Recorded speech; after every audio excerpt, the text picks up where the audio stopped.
Hey guys, we're in Denver, Colorado, hanging out at Electric Bike Outfitters headquarters, right over there, looking at a bunch of bikes, and it's so cool to have the bike, another bike. This one actually has the cruiser setup on it, 48 volt, and the kit. Okay, this is what it looks like. This is what you would get if you order it yourself. Maybe you're not working with a shop to have it pre-installed. I was really excited about this. I've never seen a mid-drive that's quite so compact like this. It's still relatively powerful, lightweight. It's only like 6 pounds. I guess the company is called Muse, so MXUS, and it's sort of co-branded by Electric Bike Outfitters. They've done a lot of their own custom stuff. Since 2015, they've been making kits, and I've actually reviewed a couple of them way back then. Seeing it now, they've got like the color-coded wires and everything, some upgrades on their battery packs, and then some custom design work on their hub motor. So again, this is the cruiser kit, just a simple hub motor, like 350 watt, and you can see that it's kind of angled in, tapered in a little bit so that it doesn't rub on your fork dropouts, because some of them bulge. Like in this case here, we've got like a Raleigh Detour bike that they've converted, and it's a decent setup, right? Like that's pretty good, and the price point on that kit is a little bit lower, in part because it's like, well, you got the rear rack battery and you've got the hub motor versus just keeping your wheels as they are. So here we're looking at this Haro, and it's got disc brakes, and it's a little bit nicer with suspension. For mountain biking, it's nice to not have unsprung weight. So if this was a rear suspension in addition to the front suspension, just keeping that weight as low and centered as possible is going to give you the best handling experience. And then this is also pretty stealthy. I mean, yeah, obviously it's got a huge battery right there, so it's not completely integrated, but the motor itself is just real tight, and there aren't as many wires getting strung out all along your frame. We're able to preserve quick release on both wheels. There's a lot of reasons that mid-drives make sense.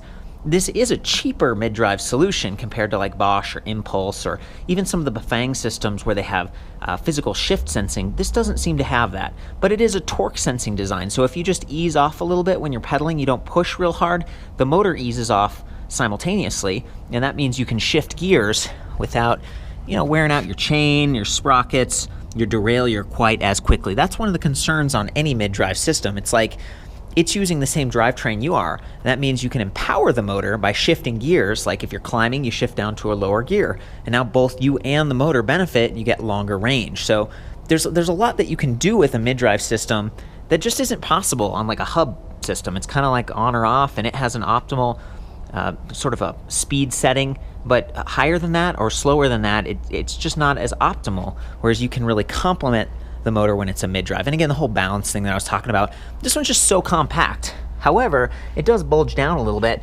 even lower than the chainring. The chainring has that nice aluminum alloy bash guard built in, so it does have some protection for those teeth, but it doesn't have a full guide, so the chain could still flop off inward if you're on really bouncy terrain.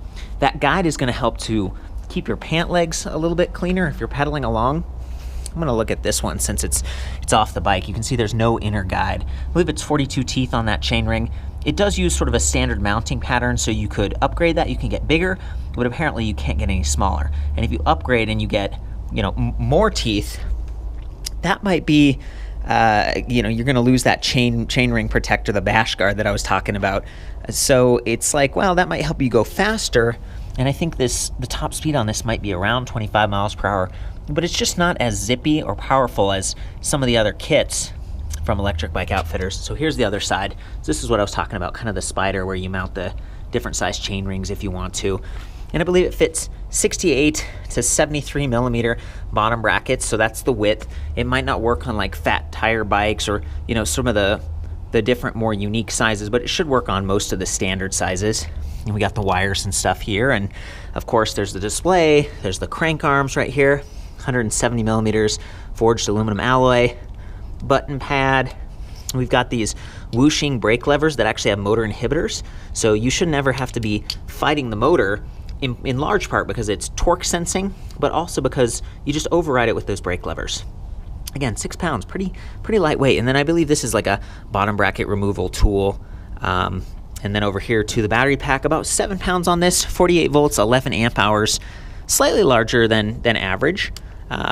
Again, good weight positioning on that if you get the mid-frame design, but they also give you the option for a rear rack, and that's what this looks like. Aluminum alloy, it's got nice pannier blockers, it's got the top sort of a trunk bag support if you wanted to go that way. It even has an integrated light. So this is Linneo by Spinninga. Really nice to have. None of the other kits really have integrated lights. It's something you'd have to add aftermarket.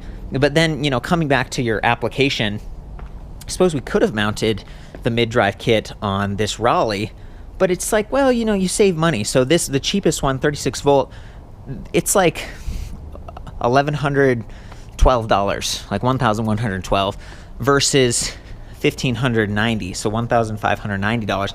You're paying a little bit more, and it's because it's just a little bit more dynamic. I don't know if it's really as satisfying. That feels a little bit zippier, especially if you get the 48 volt option, which is like $1,412. So for $100 difference, you free up your wheels and stuff, and you get the mid-drive that's kind of efficient, but it's quiet, it's smooth. This is more of like a lower power, smooth, potentially faster design, but still, I wasn't getting 25 very easily. I do like the display panel up here and the fact that it has a trigger throttle up here. So they don't offer a twist throttle like some of the other kits and stuff because, again, it's this Muse company.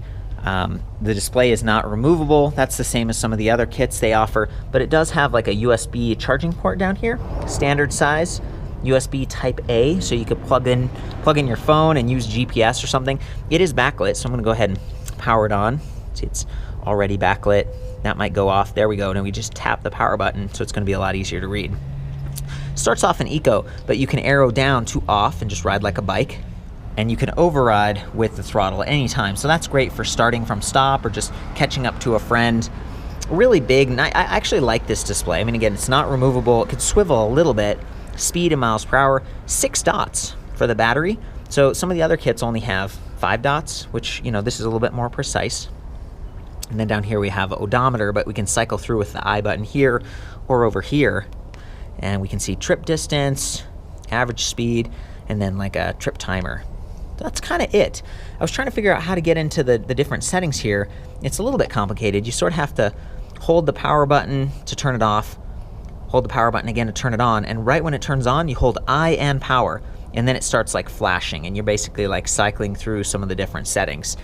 It's neat that you can adjust the top speed on this, and you can have some adjustability, but it's not quite as adjustable as the cadence sensor design on the other hub motor kits. And again, they have like 350 watt, 500 watt, 750 watt. They have geared, and they even have a gearless design.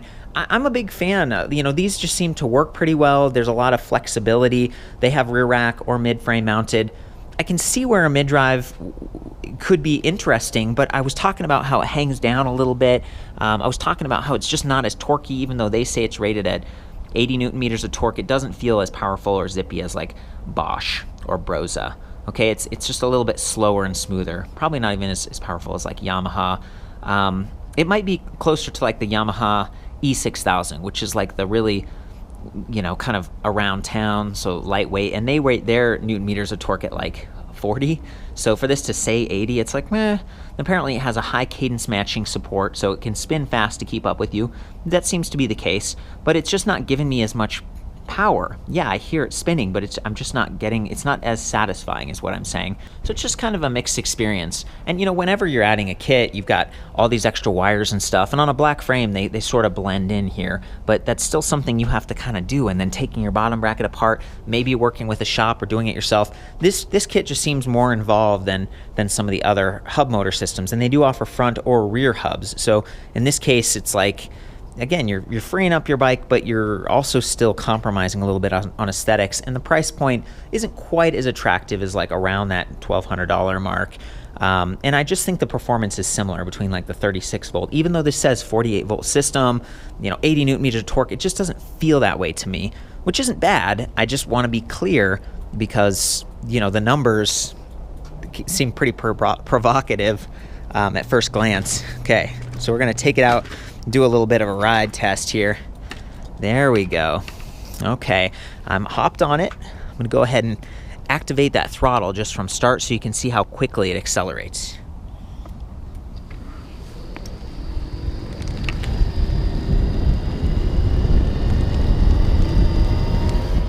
You know, we're up to like 13 miles per hour. I'm gunning it. Like this is full throttle. It's just not what I expected, like given the numbers that we talked about. And now I'm going to show you the torque sensing, because that's pretty cool actually. So I'm just barely pushing and I'm barely getting any power, even though I'm in turbo mode up here. Now I'm going to push harder.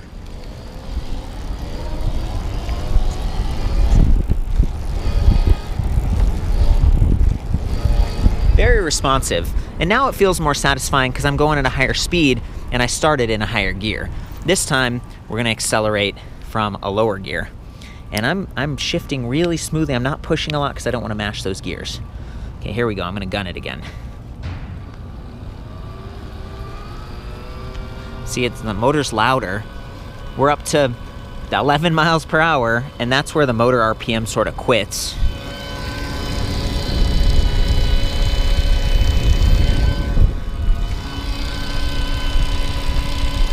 You can clearly hear the motor is like, that's it. That's as fast as we can go, is 11 miles per hour unless I shift gears. So I'm going to shift gears again. Okay, there we go. Now we're going to be able to go faster because the gearing.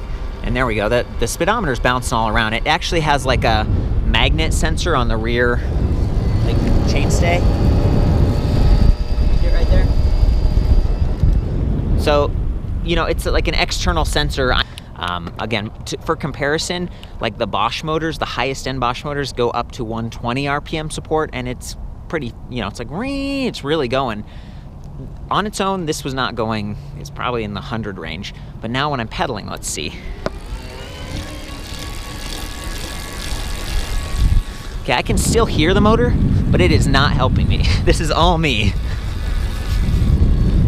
I just want to be really clear, because what I feel like you're getting with this kit is like a value lightweight mid-drive that gives you, you know, 350 watt sort of levels of assist, which is more around town kind of thing.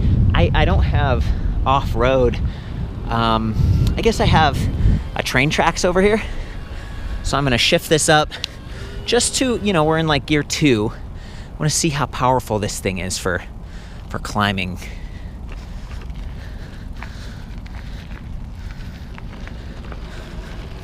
You know, it's not a problem going. I guess for me, it's the bigger test would be I'm going to take it all the way up to the highest gear, and now I'm going to gun it. Yeah, I mean, it's kind of slow and steady. It doesn't feel like this would be pushing me up a big mountain. We do have a hill over here. I'm going to try that. Okay, I'm going to stop like right on the edge of the hill.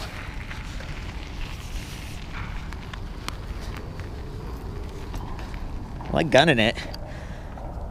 It was like, you know, it was struggling a little bit. So that's what I mean. The kit works out pretty well.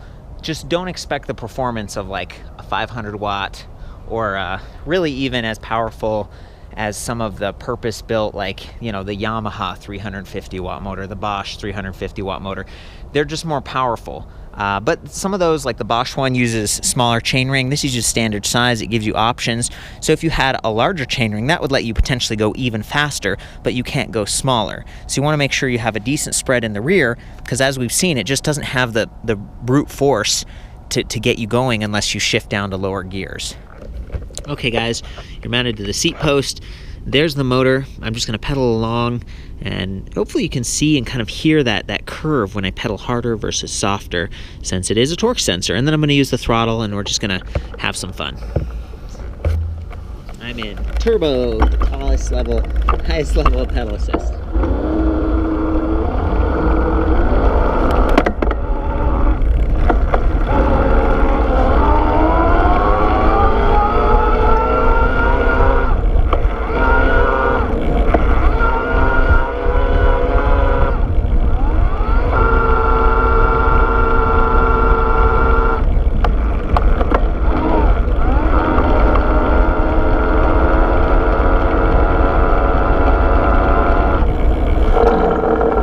To about 18 miles per hour again.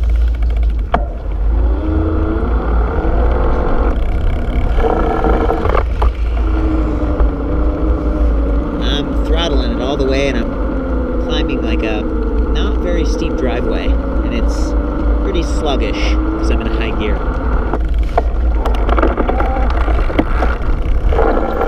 Do the driveway climb again in low gear.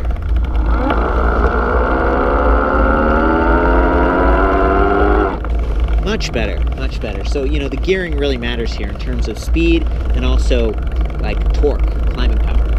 I think it's just kind of an okay mid-drive solution. One of the few kits out there, besides like the Bafang BBS01, BBS02, I think I favor those a little bit more. They seem to work a little bit better for me, but they're also bulkier, maybe a little bit heavier, and a lot of those are like cadence sensing, whereas this is torque sensing. So this does have a more fluid, natural feel, and I really like that. You know, and I haven't talked about it too much, but you know, I trust Jason. He's been around since 2015. They've got like a year-long warranty, 30-day, like no questions asked, refund policy. They ship worldwide. I think this battery's pretty fantastic. They could be repacked and everything.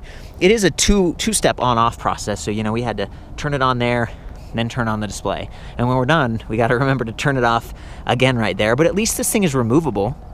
You could take it inside and avoid the extreme cold or heat to help the cells last longer. He uses Samsung cells. He seems like a pretty honest guy. You know, this is technically rated at like, you know, 48 volts, 11.6 amp hours, and he's like, I ran down, you know, just to, so people are, you know, satisfied when they get it. He's not inflating his specs too much. And that cadence sensing versus torque sensing on this, I do prefer that. So this would be a big contender for me if I was looking at mid-drive kits, and at $1,590 with the battery, with the display and all that, and, you know, phone support and everything, potentially getting some shop support. It's not bad. It's not bad. And, you know, I think that's my takeaway there. And I like that they do have this remote button pad, so you don't have to like reach over to the display. You can just tap this stuff, cycle through the trip distance and all that, turn off the backlighting so it doesn't distract you. You have a lot of options here. And even if it's sort of a slow and steady higher top speed, it does technically go like 25 miles per hour. So for someone like me, I mean, I'm lightweight and it's not a problem. I'm gonna try to do that again. You do have to be in like a higher gear if you want to go that fast. Let's see what we can do. See, the speed sensor thing is not working again. It's like delayed.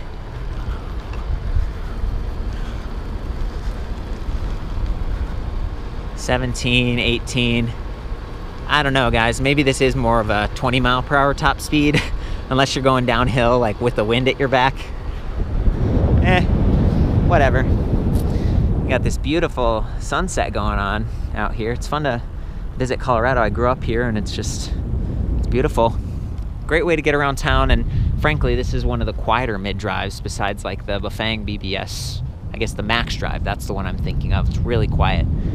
For the full write-up on this, including some more specs and feedback and a lot of the other Electric Bike Outfitter kits, I'll see you back at ElectricBikeReview.com. Of course, have fun out there and ride safe.